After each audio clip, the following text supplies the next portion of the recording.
Olá, amigos, é uma satisfação estarmos juntos mais uma vez e hoje, para abrirmos a palavra de Deus, para podermos falarmos sobre um assunto muito importante, que é sobre a salvação e dentro desse contexto, obras e a fé, ou fé e obras, E vamos entender um pouco mais sobre isso, porque algumas pessoas, Sérgio, dizem que a salvação delas consiste nelas fazer o bem ao próximo, porém outros já acreditam que se você ter fé unicamente já estará salvo. Vamos ver aqui esses dois aspectos, a fé e a obra. Então, eu estou aqui hoje com o Sérgio, como sempre, Sérgio?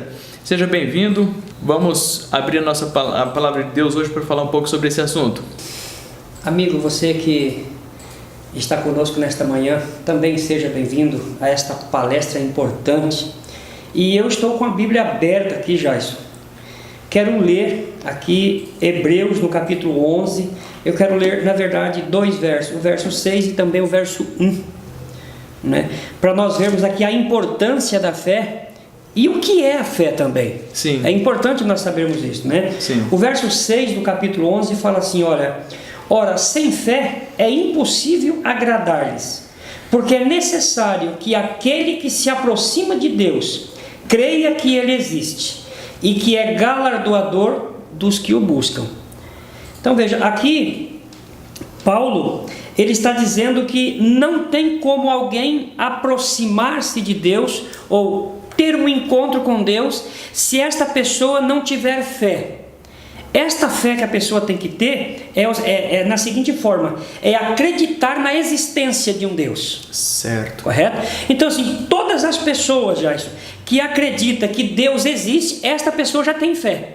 Uhum. E esta fé é necessário para que ele se aproxime de Deus. Correto? Mas a pergunta, eu creio que ainda não foi respondida no sentido assim, o que é fé? Uhum. O verso 1, ele nos ajuda a compreender melhor. Ele diz assim, Ora, a fé é o firme fundamento das coisas que se esperam e a prova das coisas que se não veem. Uhum. Eu acho interessante que Paulo, ele usa aqui a palavra firme. A fé é o firme fundamento daquilo que se espera, porém você não vê.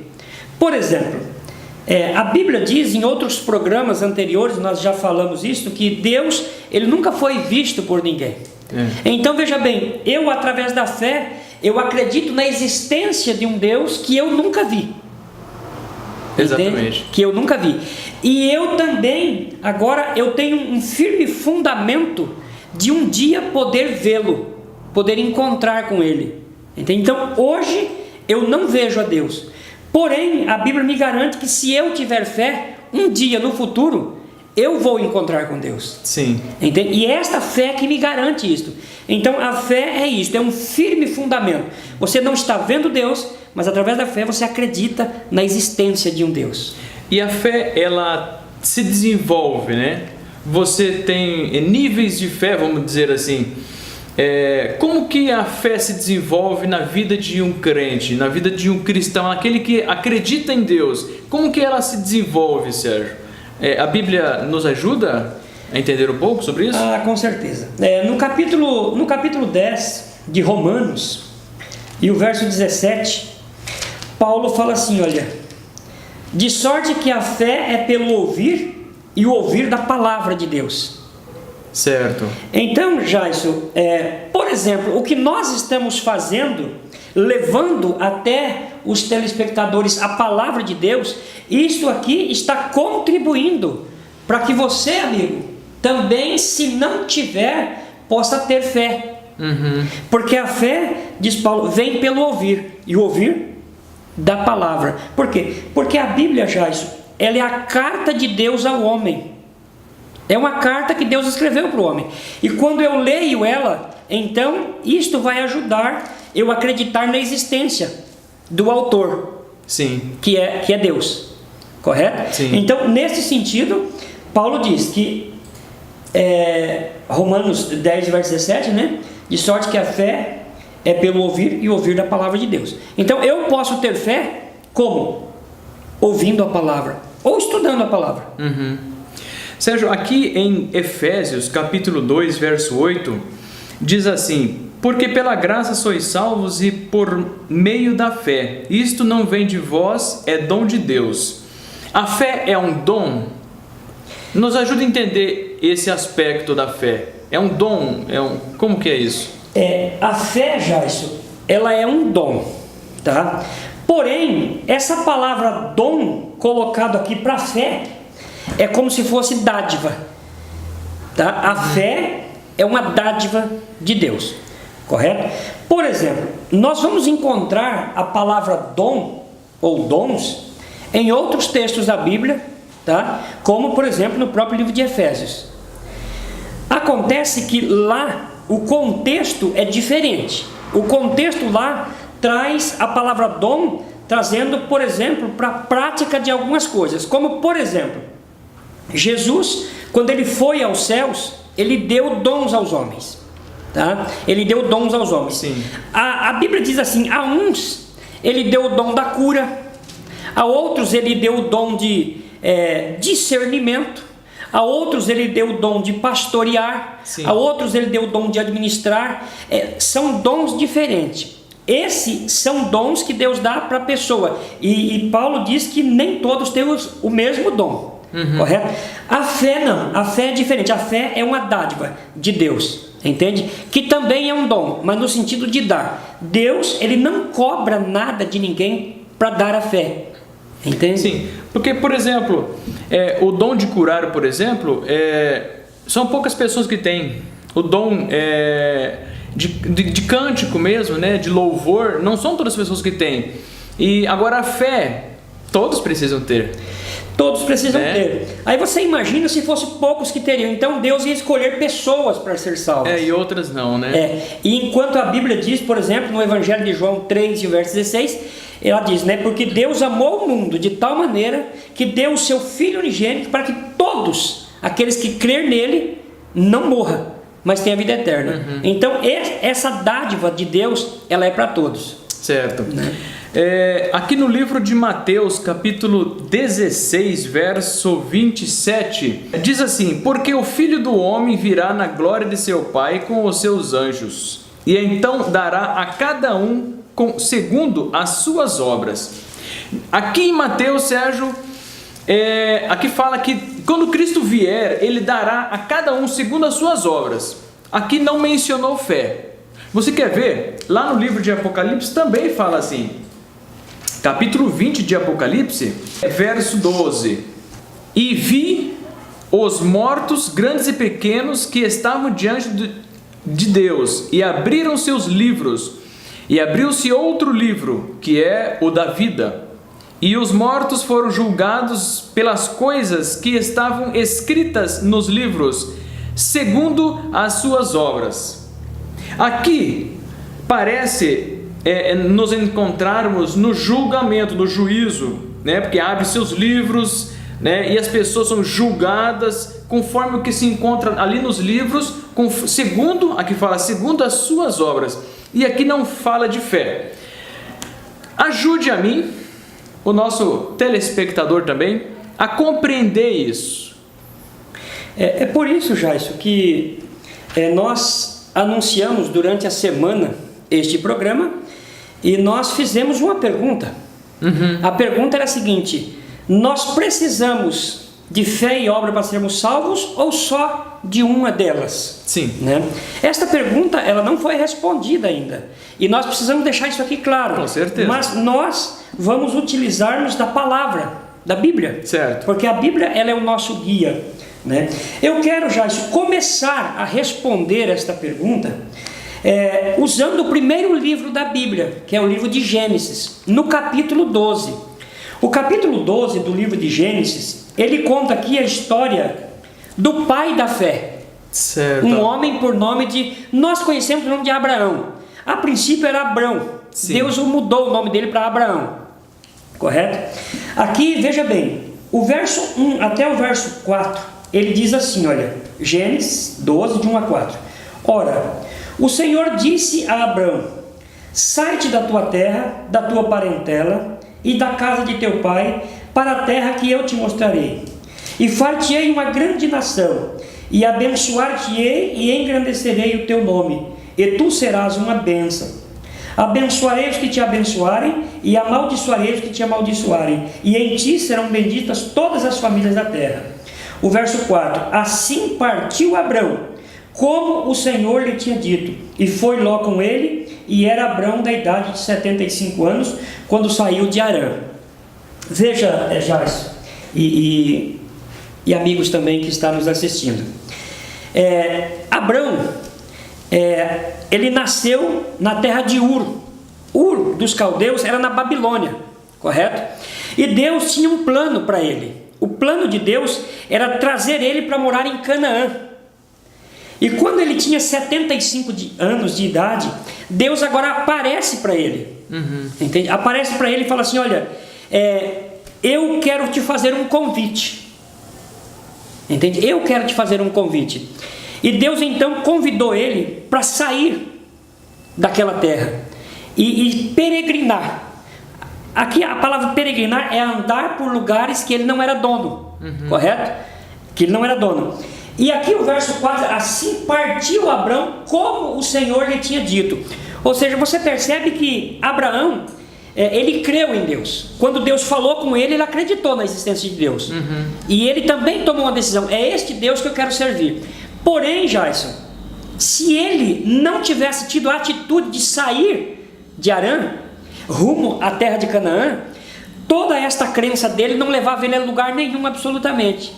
Entende? Então nós percebemos aqui que Abrão, ele tinha duas coisas: ele tinha a fé, porque ele acreditou na existência de alguém que chamou ele, e ele teve também obras. Ele agiu, ele saiu daquele lugar e foi para um lugar onde Deus chamou ele para ir. Então ele, em primeiro lugar, ele tinha fé, ele creu em Deus, tinha fé, ele creu na mensagem, no chamado.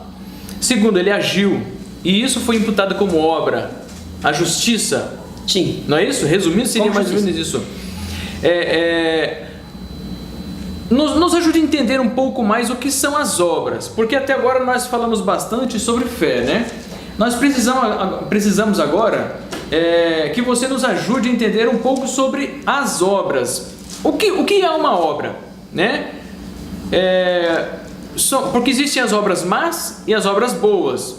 Até mesmo existem muitas orientações dos apóstolos, no sentido de que o cristão, ele deve ser de boas obras. O que é uma obra? Então, Jason, obra é atos, correto? É aquilo que no dia a dia a gente faz. Certo. E nós temos, todos nós praticamos obras. Não existe ninguém que viva sem praticar obras. Acontece que a Bíblia, ela nos chama a praticar boas obras. Agora nós precisamos saber o que é boas obras e o que é más obras. Sim. Correto? Mas a obra em si são os atos do ser humano.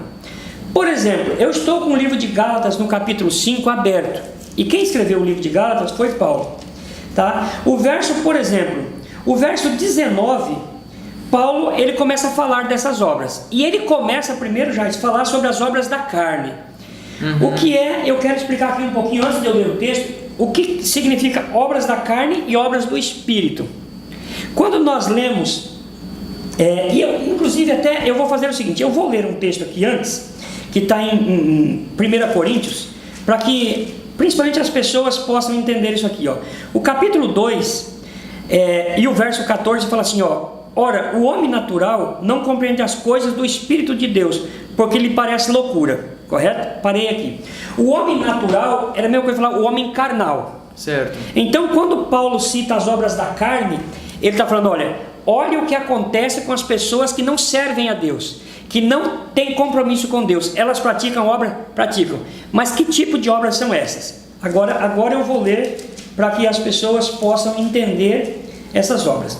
O verso 19: porque as obras da carne são manifestas, as quais são, adultério, fornicação, impureza, lascívia, idolatria, feitiçaria, inimizade, contendas, ciúmes, iras, peleja, dissensões, inveja, homicídios, bebedices, glutonaria e coisas semelhantes a estas, acerca das quais de antemão vos declaro, como convém, já antes vos disse, que os que cometem tais coisas não herdarão o reino do céu.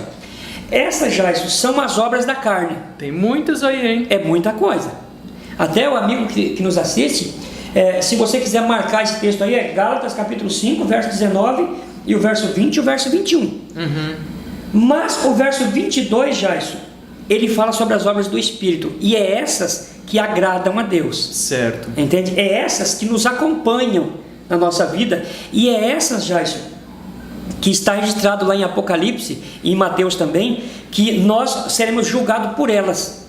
Correto? Elas são as seguintes, ó: mas as obras ou o fruto, como está aqui, do Espírito é amor, gozo, paz, longanimidade, benignidade, bondade, fé, mansidão e temperança. Essas são as obras do Espírito, ou seja, de alguém que serve a Deus. Então, é os dois tipos de obras que a Bíblia apresenta, as boas e as más. Certo. As boas nós fazemos na companhia de Deus e as más na ausência de Deus.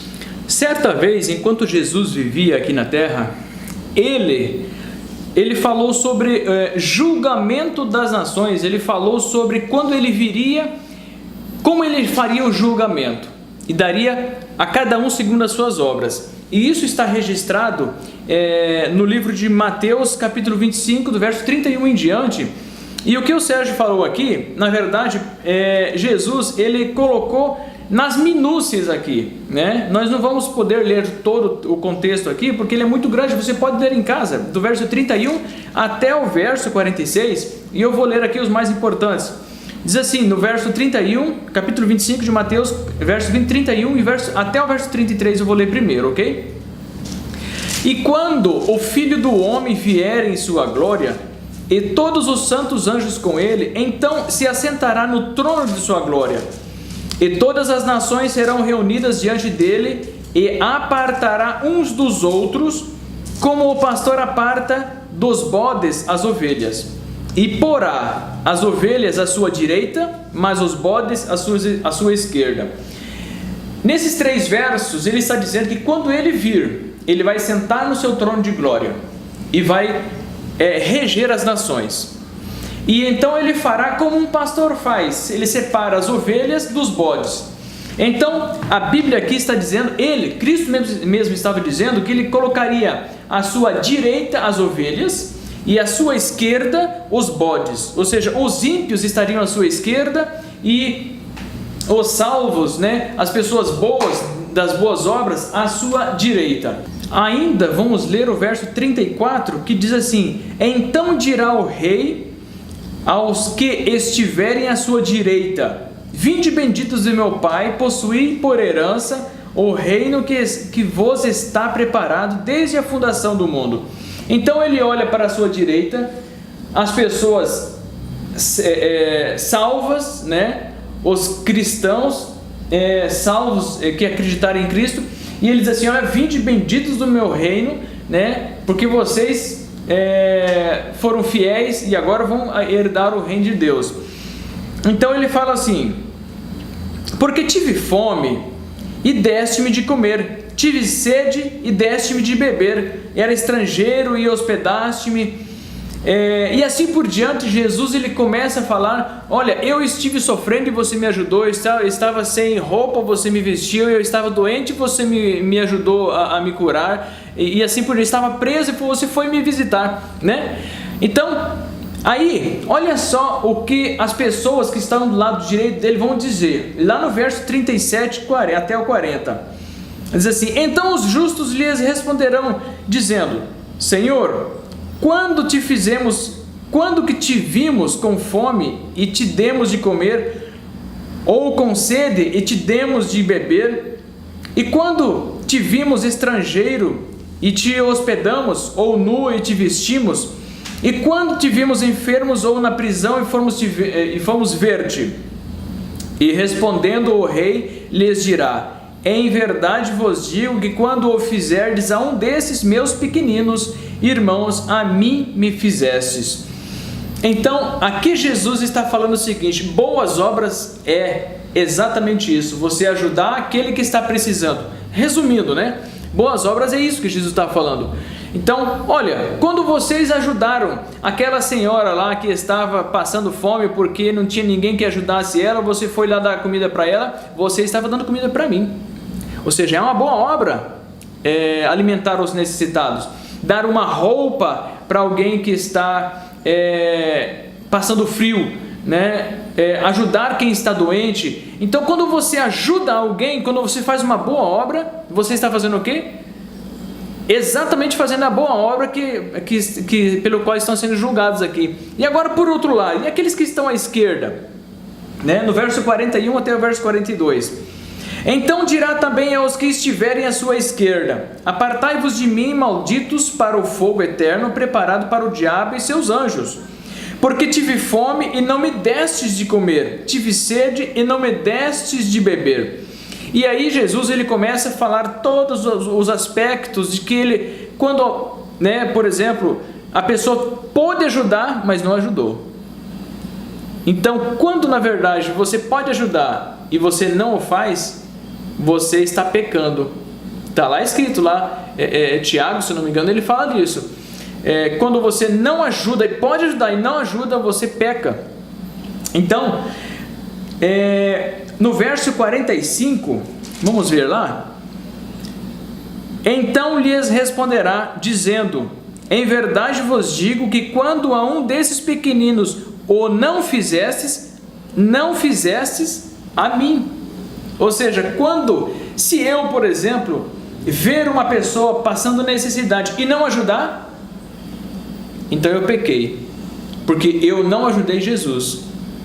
É isso que ele quis dizer. Então ele exemplificou, né, nessa parábola dele aqui, as boas obras e as más obras. Jason, é indiscutível que essas duas coisas têm que andar juntas, correto? Certo. Nós vimos isso dentro da Bíblia e eu tenho mais 2 textos para apresentar sobre isto, sobre esta importância. Porém, nós temos que ser um tanto quanto sábios da forma como nós encaramos e vivemos. Porque veja bem, a Bíblia também ela apresenta que as obras elas sempre vêm em segundo plano e nunca em primeiro plano. Quando eu digo segundo plano, não é que ela é menos importante, é porque, por exemplo, assim, nós não podemos, se formos exemplificar aqui, colocar a carroça na frente dos bois. Você entende? Então o boi tem o seu lugar, a carroça tem o seu lugar. No entanto, os dois são importantes para você fazer um transporte. Sim. Agora, se eu colocar a carroça na frente dos bois, não vai dar certo. E no entanto é 2 igual, correto? Então a Bíblia apresenta que primeiro eu preciso ter fé. Certo. Correto? A salvação, Jason, ela é pela fé. Quando nós somos salvos pela fé. Agora, o que acontece é que a vida, e isso nós precisamos entender, e você também, amigo, a vida de uma pessoa salva, Jason, é diferente da vida de alguém que não é salvo. Entende? A pessoa que foi salva, ela tem motivo suficiente para praticar boas obras, para ajudar os semelhantes. Entende? Por exemplo, quando nós ajudamos as pessoas, isso nós estamos dizendo para nós mesmos e para as pessoas e para Deus que nós não somos egoístas. Correto? Não há egoísmo em nós. Isto é obras de quem está salvo. Agora, o problema está nas pessoas que praticam as obras, querendo com elas adquirir um lugar no céu. Entende? Aí, desta forma, a obra não funciona. Por quê? Porque ela é sem fé. E como que a Bíblia diz que a obra sem fé é? Veja bem, Tiago no capítulo 2, no verso 17, fala assim, olha: assim também a fé, se não tiver as obras, é morta em si mesma. Tá? Ó, veja bem, a fé, se não tiver obra, é morta. E automaticamente a obra, se não tiver fé, também é morta. Um depende do outro. Um depende do outro. Por exemplo, Tiago ele chega a dizer assim, olha: mostra-me a tua fé sem as tuas obras. Ele faz um desafio: e eu com as minhas obras te mostrarei a minha fé. Entende? Porque quando um cristão ele pratica boas obras, é porque ele tem fé. Já isso, o que é uma fé viva e o que é uma fé morta? Exatamente, a fé morta é aquela que tem muita gente que pratica, mas sem compromisso nenhum com Deus. E a fé viva é aquela que é, vamos dizer assim, feita, as obras viva é aquela que é feita em Deus e com fé. Entende? Porque tudo que nós fazemos para agradar a Deus é aceito por Deus. Mas aquilo que nós fazemos para agradar a nós mesmos, porque eu vou dizer para você, tem muita gente que ajuda as pessoas sem sombra de dúvida. E as pessoas são beneficiadas, mas ela em si não tem benefício porque é uma fé morta. Entende? Ela faz sem compromisso com Deus. É o que está no verso 26. Porque assim como o corpo sem o espírito está morto, assim também a fé sem as obras é morta. Ou seja, uma depende da outra. Entende? Isso nós temos que deixar muito claro. Nós precisamos já entender isso. O amigo ouvinte também precisa entender isto. Entende? Que nós precisamos dessas duas coisas, muito importante, a fé e em seguida as obras. Quando, por exemplo, Deus chamou Abraão e falou assim: Abraão, eu quero que você sacrifique para mim o teu filho, o teu único filho. Abraão viajou 3 dias e foi lá no Monte Moriá para sacrificar Isaac. E a Bíblia diz que com aquela cena, com aquele ato que ele ia fazer, ele provou para Deus que realmente ele acreditava em Deus. E ali ele foi justificado. Por quê? Porque as obras cooperaram com a fé. Então foi uma junção de coisas. Certo. Entende? Isto é fé e obras e precisamos delas para a nossa sobrevivência e para a vida eterna. O nosso desejo é que você tenha tido a compreensão completa desse assunto. A palavra de Deus, ela traz o tema ainda muito mais vasto ainda, né? Você pode, vamos dizer assim, como Cristo falou, cavocar dentro da palavra de Deus e ainda encontrar muitas respostas. Mas o que vimos aqui hoje é que sem fé, em primeiro lugar, é impossível agradar a Deus. Portanto, o primeiro passo que você tem que dar é ter fé que Deus existe e que Ele é o teu galardoador. É aquele que te dará as bênçãos que você precisa. Porém, para provar que a fé que você tem é útil, ela deve ser acompanhada das obras. As boas obras, aliás, não as más, né? As boas obras. As obras no sentido de que você ajude o próximo, né? Levando a ele, sanando a necessidade dele e assim por diante. Falando uma boa palavra para o seu amigo, para alguém que você vê passando por necessidade e assim por diante. Desejamos que o seu coração seja cheio de fé e as suas mãos cheias de obras boas. Esse é o nosso desejo. Que Deus abençoe você e eu convido você para orarmos juntos nesse momento. Querido Pai Celestial, nós te agradecemos, Senhor, pelo privilégio de abrirmos a Tua Palavra nesse momento e também queremos aproveitar e pedir de Ti que aumente a nossa fé. Aumente cada dia mais, nos dê o privilégio de crescermos em conhecimento de Ti e de Teu Filho, para que cada dia possamos estar mais aptos a estarmos preparados para recebermos Cristo quando Ele voltar. Abençoe a todos que estão nos ouvindo também. É o que nós te pedimos em nome de Jesus. Amém.